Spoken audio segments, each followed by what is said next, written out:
오늘은 요한계시록 2장 18절에서 29절 말씀입니다. 오늘은 두아디라 교회를 향한 주님의 말씀이 기록되어 있습니다. 여러분, 요한계시록 말씀 묵상하기 어떠십니까? 말씀 묵상이 어려워 보일 수도 있습니다마는 요한계시록 말씀이 우리에게 주시는 위로와 소망의 말씀임을 기억하며 이 말씀을 깊게 묵상함으로 하나님의 깊은 위로하심과 또 승리의 메시지를 마음에 새기면 좋겠습니다. 두아디라 교회는 사랑 및 믿음의 본을 보인 교회입니다. 섬김과 인내로 칭찬을 받은 교회입니다. 에베소 교회는 처음 사랑과 행위를 잃어버렸습니다. 그러나 두아디라 교회는 더 많은 행위와 섬김을 했다고 주님께서는 말씀하십니다. 두아디라는 무역으로 유명한 도시였습니다. 무역으로 유명했기 때문에 많은 상인들이 있었고 그 상인들의 조합인 길드에서 여러 가지 일들을 결정했습니다.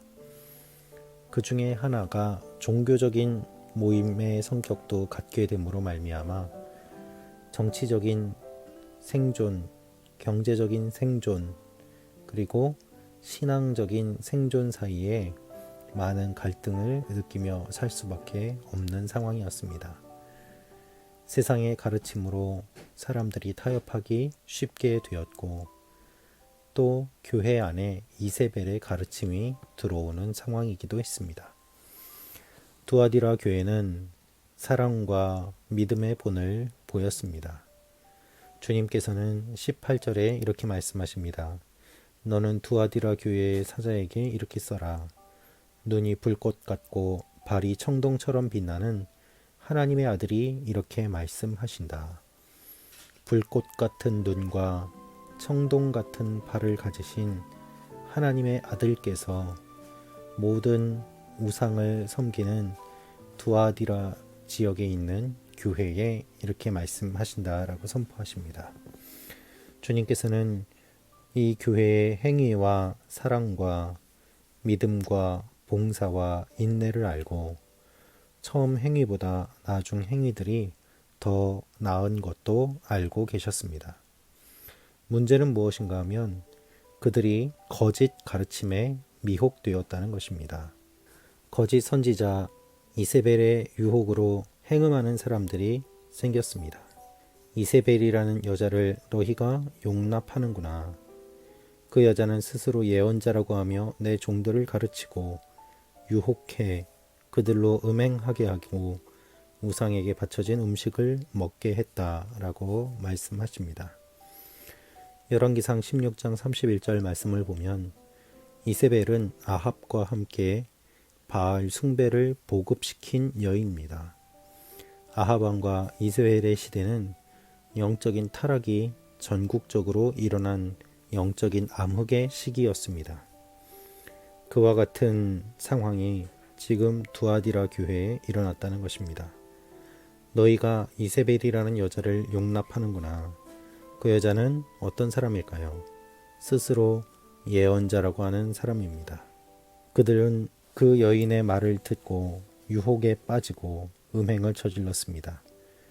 예수님께서는 그 여자에게 회개할 기회를 주었지만 음행을 회개하려고 하지 않았다라고 말씀하십니다. 하나님은 공평하신 분입니다. 하나님은 언제나 회개할 기회를 주십니다. 심판 전에 언제나 회개의 기회를 주시는 분이 우리 하나님이십니다. 그러나 회개하지 않는 사람들이 심판을 받게 되는 것이죠. 주님은 그 여자를 병상에 던질 것이며 그 여자와 더불어 가늠하는 사람들도 그 여자의 행위에서 돌이키지 않으면 큰 환난에 던질 것이라고 말씀하십니다. 주님께서 침상에 던져 일어나지 못하게 하시고 고통 가운데 지내게 될 것임을 말씀하십니다. 그 여인뿐 아니라 그 여자를 따라 가늠하는 사람들도 음행에서 돌이키지 않으면 심판을 받게 됩니다.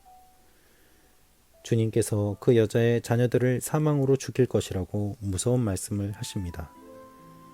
두아디라 교회가 교회 내의 문제를 해결하지 않고 그대로 두었기 때문에 주님께서 직접 심판하고 해결하신다고 말씀하십니다.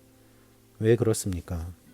주님께서는 교회를 불꽃 같은 눈으로 감찰하시는 분이기 때문입니다. 교회는 주님의 몸된 교회입니다.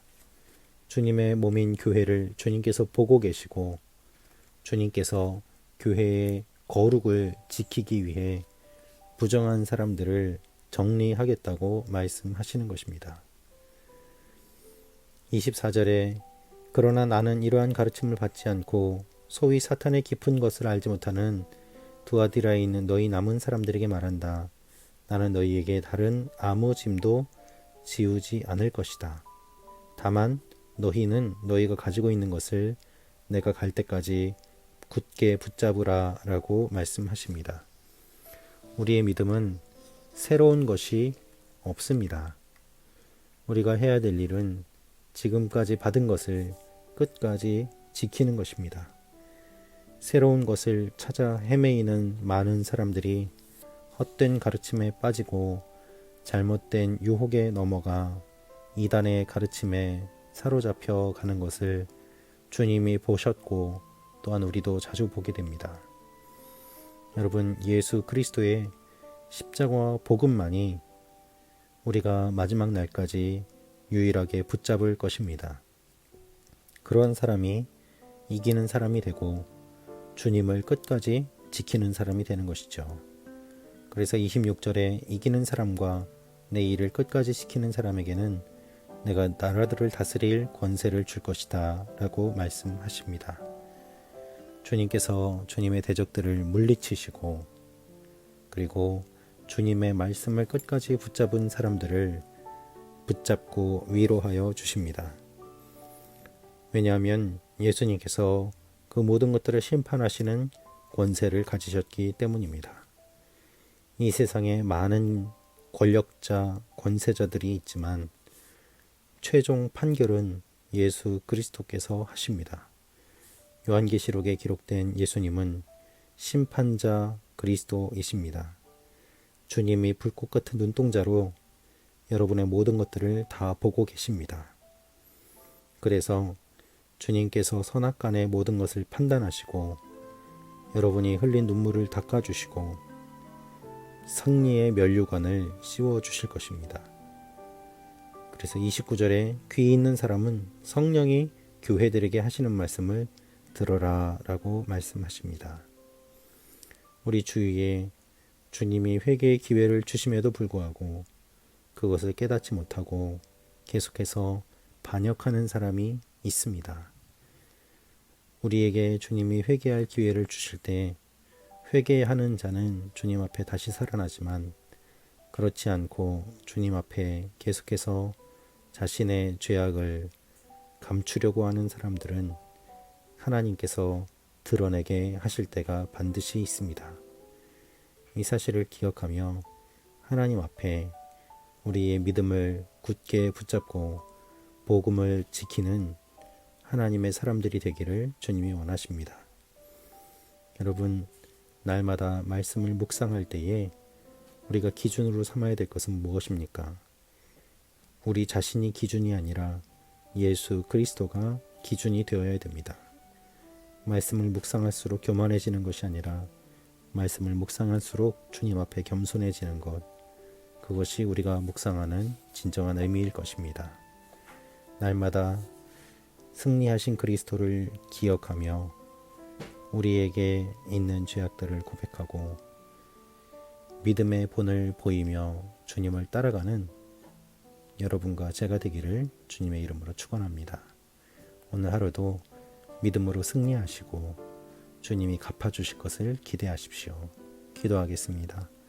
아버지 하나님, 우리가 끝까지 주님을 바라보게 하시고 새로운 것들을 찾아 헤매이는 것이 아니라 우리에게 이미 주신 십자가와 부활을 더 깊이 묵상하고 굳게 붙잡으며 나아가는 하나님의 사람들이 되게 하여 주옵소서.